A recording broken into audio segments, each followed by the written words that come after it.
So I would say that no community in the world knows better the process of our religious science movement evolving into centers for spiritual living, because I speak of it incessantly to you. Thank you for indulging me all that, and I'm going to speak about it a little more. After all those years of planning and negotiating and compromising and collaborating and all the things that we did, we finally elected our leadership. And the coolest thing we did when we did that, to me, was electing our first spiritual leader. He was the co-minister of the Center for Spiritual Living in Kelowna, British Columbia, Canada, and had been the president of Religious Science International, later called International Centers for Spiritual Living. And we all saw him on a recording of his talk after he was elected. But today you get to hear him in person. We have with us Dr. Kenn Gordon, our spiritual leader. Welcome, Dr. Kenn.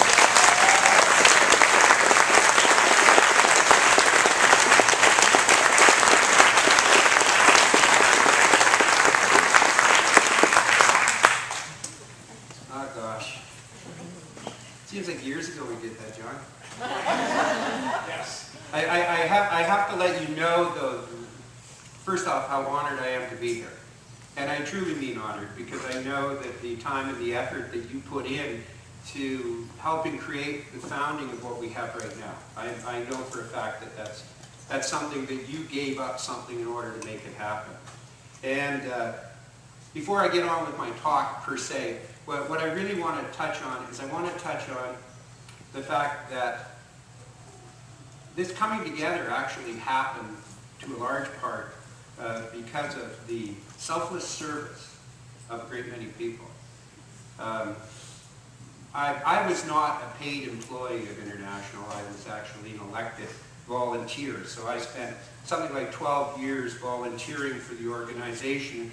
Nearing the end, as we got close to integration, it was an all-consuming job. It took about 80 hours a week to keep everything together and moving. And all that time, it was volunteer service. It was selfless service. Truly selfless service to a higher ideal, to a higher spirit. And while I did that, and it was unique to do it, I will share with you that all my expenses were paid, at least, when I went places and did things. But I want you to know that Dr. John, on the other hand, spent years and years participating at this level because it was his to do. And he paid his own way. He participated with his time, talent, and his treasure. And I want you to know what a treasure Dr. John Waterhouse is.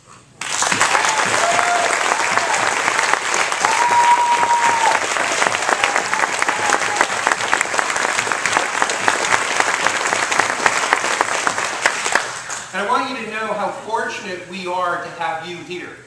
And we being all of us that are here. This is a spiritual community, and I'll let you know something, is that there's a big myth, and people like John and I help perpetuate it. Well, it is. We travel around and we float and cast visions, and we bring together the tribes of science and mind from all over the place. Because we know that at heart and at the very core of our being, that we are community-oriented, that we are family-oriented and tribally oriented. And that there is something in each of us that demands to have that connection, demands to have that ability to be able to embrace humanity on a level that's filled with heart and filled with love and filled with soul and filled with joy and sometimes filled with conflict and sometimes filled with pissed-offtivity and sometimes filled with any number of things that occur and that happen in our lives and in our experiences. And the myth that we perpetuate is that we are about something larger in the world, which I am well known for casting visions and for inspiring people to get up and pick up the placard and move forward and all those good things. And it's necessary, and it's a good thing to do, to move communities to participate in something greater than what we are, so that what we can do is create a world that works for everyone. However, I'm not going to do that today. What I'm going to do is I'm going to honor the community that's here. And I'm going to let you know that our job and our purpose is really to build and develop community. We think our job is to do something else. It's a linear thing that we get into. And it starts outside and ends up in our hearts and expands out of our hearts and creates a vision and drives forward the tribe towards something larger and something greater. But you know, the Buddhists say that there are three legs to a spiritual stool, and that would be the Buddha, the Dharma, and the Sangha. And in our teaching, the Buddha is you. You already have it. I ain't got nothing to give you. God is within you. Don't you know that ye are gods? And it resides within you. The teaching itself is a teaching of resonance. It's, that would be the Dharma. And the Dharma is a teaching of resonance. And that means basically what it is that you already know it. So there really is no teaching. All you need to do is remember to forget something or let something go. Epictetus said we never have to learn anything except how to forget. And that's exactly where we're at. So that only leaves the Sangha left, which is the spiritual community. And we come into this as ministers. What an odd job and what an odd thing to do. We enter into it and we build before us this idea that what we're going to do is structure and transform and change people's lives for the better by supplying tools for them that they can resonate with and adopt and embrace. And so we put that before us, but our real job, our only job, is to build spiritual community. It's to develop us and bring us together so that what we might do is we might share with each other the real sweetness, the real depth of being. Like Daniel's song, "Get ready, my soul, I'm diving in to a deeper kind of love, to a sweeter kind." And that's exactly what we're about. That's what we do. So we are organizers to structure and bring people together so that what they can do is they can rub against each other. And as they rub against each other, knock off those hard parts and find the truth of who we are, that soft inner knowing. Today is St. Patrick's Day. Happy St. Patrick's Day. Any Irish in the crowd? Good. I'm glad. A funny holiday, isn't it? St. Patrick's Day. I mean, they don't have an Icelandic holiday. What gives with that? I'm Icelandic. They have like Columbus Day that celebrates the discovery of North America. Everybody knows the Icelanders discovered North America. Like in the 9th century, you know. Do they hold a Thorbjornsen Day? No. No such thing. Even the Basques were fishing off in the Great Grand Banks in the 11th century. So, yeah, you know, we've been around for a long time. Anyway, I don't mean to diss the... or St. Patty's Day. I could tell you jokes, but I don't have a very good brogue. So instead what I thought that I would do is I thought I would tell you a story. I would share with you a story. And we all know leprechauns, or heard of them. Those little creatures that run around and dress in green and wear shamrocks. And if you catch them, they're always rich. And if you catch them and talk to them, you can talk them into giving you their money. Or the easier way is to find the end of the rainbow and find the pot of gold. And there we discover what it is. And you know, Greg Braden, I remember once saying that leprechauns were real. What they are is they are the energy of life. And we all see it. And it fits true with leprechauns the way that they're put forward in mythology, which is that you can talk to a leprechaun or you can see a leprechaun, but you must never take your eyes off of it. The minute you take your eyes off it, it disappears. And what Braden says all mythical fairies are, is they are energy that you see that is going around us all the time, and you can spot it, and our human nature is to immediately try to turn it into something. We try to create something out of it. And he said leprechauns come from the ability to be able to see the green glow of spirit in energy and immediately look at it and identify it and then label it as something so that we can see it. And you take your eyes off and it's gone. I digress. But I thought that I would tell you a story. The story is called The Pot of Gold, and it's a beautiful story. And as all stories are, it is a story for us. It is a myth that might be hundreds or thousands of years old. It doesn't matter what it is it's a myth about you and I. So breathe deeply. So what I'm going to do is I'm going to tell you the story of the flower family. And the flower family is this beautiful family of 9 children and a mother and a father, which lived many, many, many years ago. And they lived on the edge of a beautiful meadow with the brown mountains to the north and the blue mountains to the south. And there what they did was they built their home. And their home was a rustic home built out of logs and stuck back into a hollow and completely surrounded by beautiful flowers. Because Father Flower's job in life was to grow flowers for sale. And it was a very, very hard life, and Father Flower grew the flowers, and Mother Flower did what mothers always do, and she tended the children. And all of the children worked hard, and they applied themselves to what they were doing and how they were doing it. And Father Flower took care and made sure that they were fed, they were clothed, and that they were safe. And building and developing these things, Father Flower was somewhat of a poet who had failed. Or failed might not be the right word to describe him. He had just never found his rhythm with regard to it. But Father Flower was one of those peculiar people who needed to have everything rhyme in order to fit into his life. So he would have a bed, and he naturally would have to have a head on the bed. He had a lamp, and he would put it in the cellar where it was damp. He had a kettle, and he couldn't figure out another word for kettle, so he insisted that all of the children would call a skillet a skettle instead, so he could fit it in. And when he worked in the yard, he wore a milk pan because he was a man. Get the idea. And so he worked diligently growing the flowers, and of these 9 children, all the children were named after flowers and plants. And his eldest daughter was named Flax. And to give you an idea, his eldest son, who had rosy red cheeks, was called Poppy. So he named them all after flowers. And one day they're out working in this beautiful place, and the summer was coming, and as the summer came, the storms would come, and then they would pass, and they would always leave rainbows. And the rainbow would be left, and he could see the rainbows. And one day he was out working with his daughter, Flax. And as he was working away with Flax, tying up the plants after a rainstorm, making sure that the irises and the roses were held upright, tending his flowers, his beautiful flowers.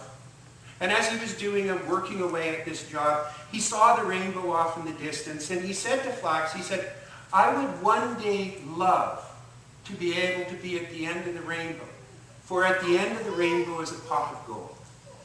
And Flax, having never heard this before, was absolutely astounded. And she said, "Oh, Father, really? And what would you do with a pot of gold?" He would say, "I would build us a bigger house. I would hire a gardener to help us in the garden so we didn't have to work so hard. I would make sure that we had the finest foods that were presented. I would have a maid to help your mother in the kitchen." He said, "I could provide all of these things if I only could find the pot of gold."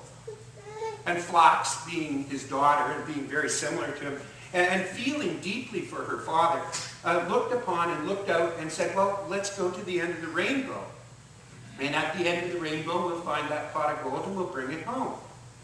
And her father said, "No, Flax, I'm sorry, my dear, but we cannot do that because we can never catch the end of the rainbow. For when we get to the end of the rainbow, it's always gone, it always dissipates, it always disappears, and it's never there." But Flax was a very initiative type child, and so she watched. And as the summer storms would come in and they would leave the rainbows in the place, she couldn't help but notice that most rainbows seemed to end. They began nowhere in her vision, but they would always end, it seemed, near this one grove of pine trees. And they would end right there. And so she would watch it and she thought, I can do this. So one day she went into her mother, and everybody knew a storm was coming. And they were getting ready for this huge storm to happen. And so she went into her mother and she said, "Mother, I would like to go to the forest this afternoon and not work." And her mother said, "Well, my dear, you certainly deserve to have some time off and go out there in the forest if you choose. But it looks like it's going to rain. You're going to get horribly wet." And she said, No, it's okay. And she laughed. "It's not a big problem. It's warm out. I'm fine." So her mother said, "Fine, you can go this afternoon into the forest if you choose." So Flax waited and worked. And as the rainstorm began to come, she knew she had to get into position and get into place and climb up towards the Blue Mountains where she would find this grove of trees and wait there. So the storm came in and it started to howl and it started to move, and she began running off into the fields. And she ran across the meadows and she ran into the pine trees and the maple trees mixed together. And being her father's daughter, she could understand the trees when they talked. And the leaves were saying, there's a pot of gold for you, there's a pot of gold for you, there's a pot of gold for you. And she ran through the trees and it got darker and darker and the storm started to come down and it poured on her and it became violent in the trees and things were shaking and moving. And still she ran forward towards her goal as tops of trees that she was running towards.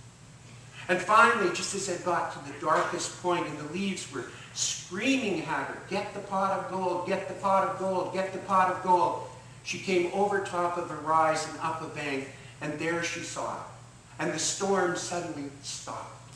And as the storm stopped, all of a sudden, the beautiful hue of the rainbow came into sight, landing right at the foot of the copse of trees. And so she ran as fast as she could to the copse of trees. And sure enough, as she came around the corner, there she saw it. The big pot, the kettle, the urn, sitting there half in the sunlight and half in the rainbow.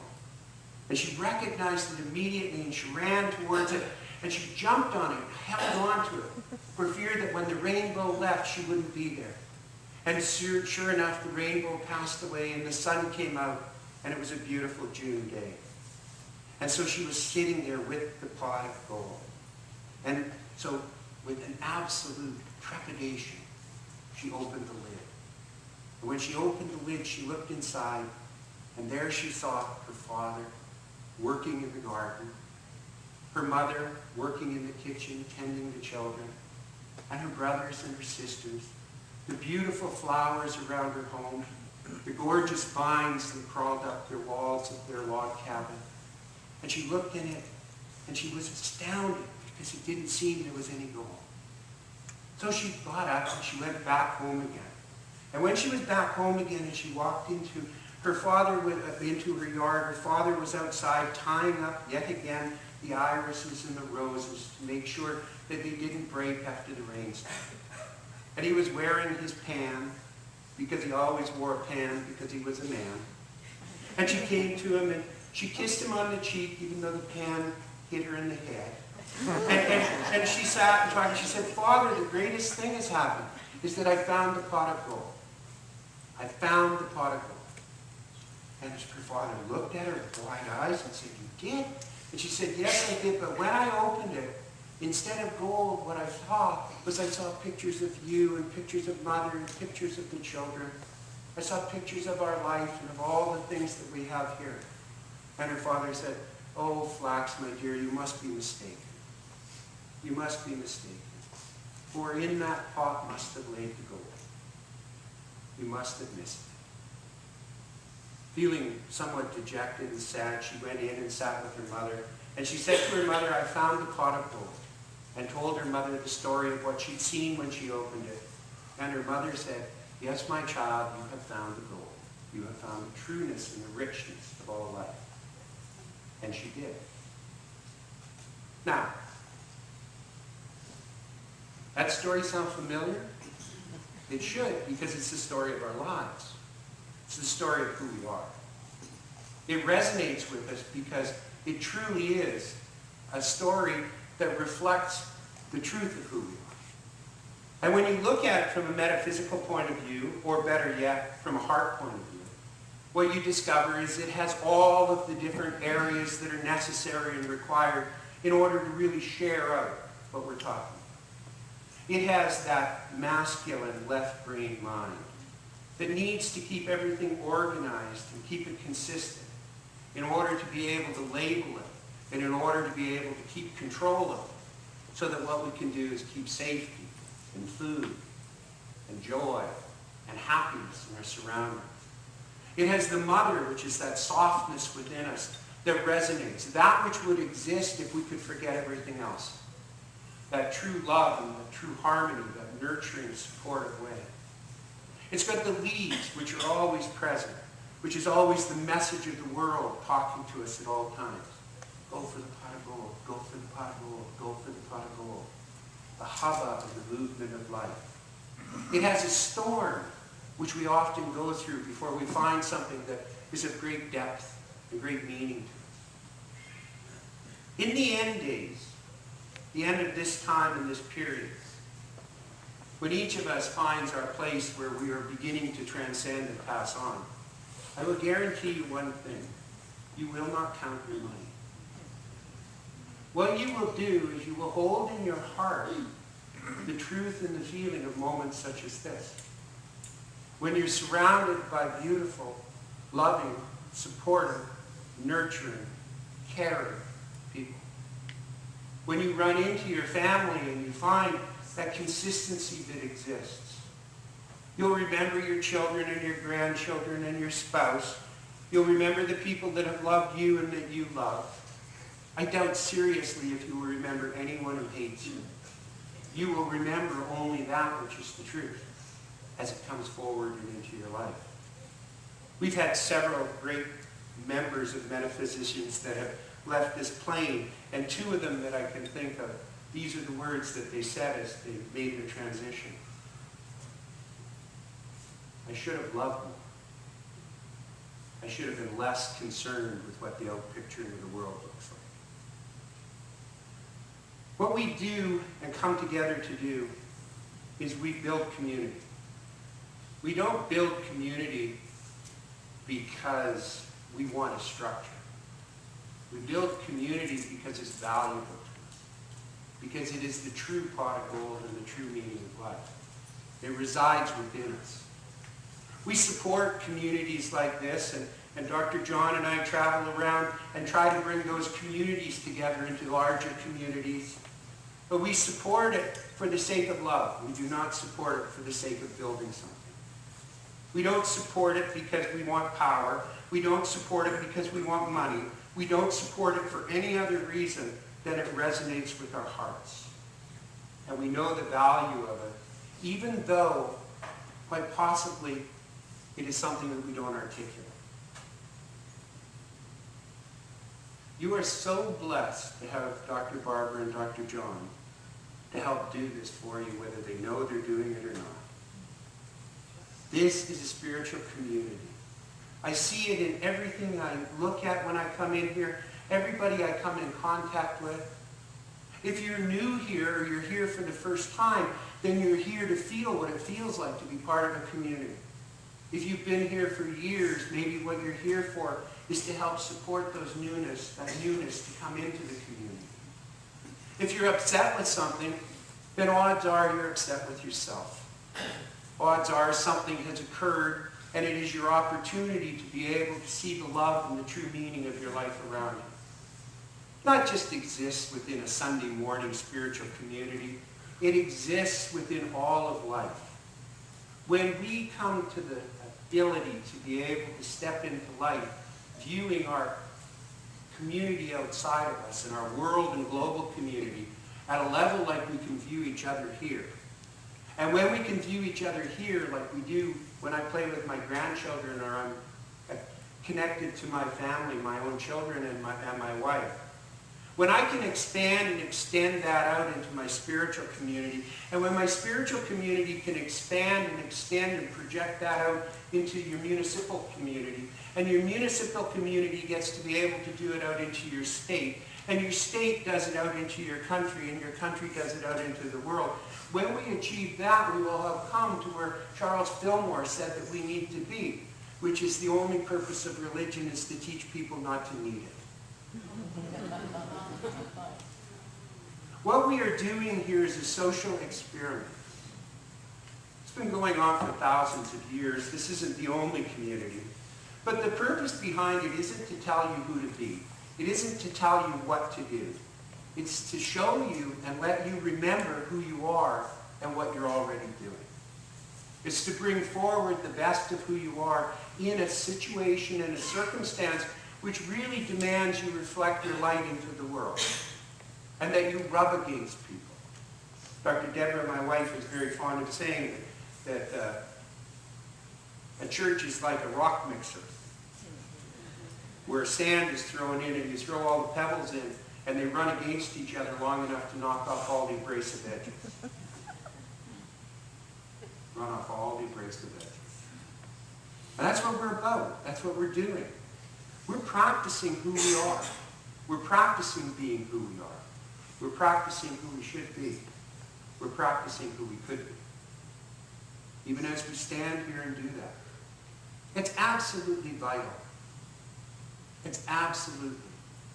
We require each other in order to be able to grow, in order to be able to develop, in order to become whole. That's the requirement. And what happens with communities like this, and I travel all over the country and run into them all the time, what happens and occurs is the ones that draw together out of that idea of song, out of that idea of community, spiritual connection, they're the ones who get it. They're the ones who get it. This is a beautiful thing you have. It is a treasure. It is the gold. I hope you know that. I hope you feel that. I hope you resonate with it. And I trust you hold it. Because I'm telling you, that's what I seek in my life. And who I want to be. I want to be a person who is the same in community all the time. I want to be the type of person who in community adds something to it. And when I feel less than, I allow the community to help pull me into being what I need to be. That's who I want to be. And that's who I want you to be. Because when we come to that place and that point, when we recognize that, when we recognize that it's got nothing to do with anything except that human connection, then what we will have done is found the pot of gold. And what we will do is blossom and become the flowers. So I thank you for honoring me by letting me be here and be present with you today. And I want you to know that you are loved and that you are honored and that you are cared for and that I know who you are. God bless you.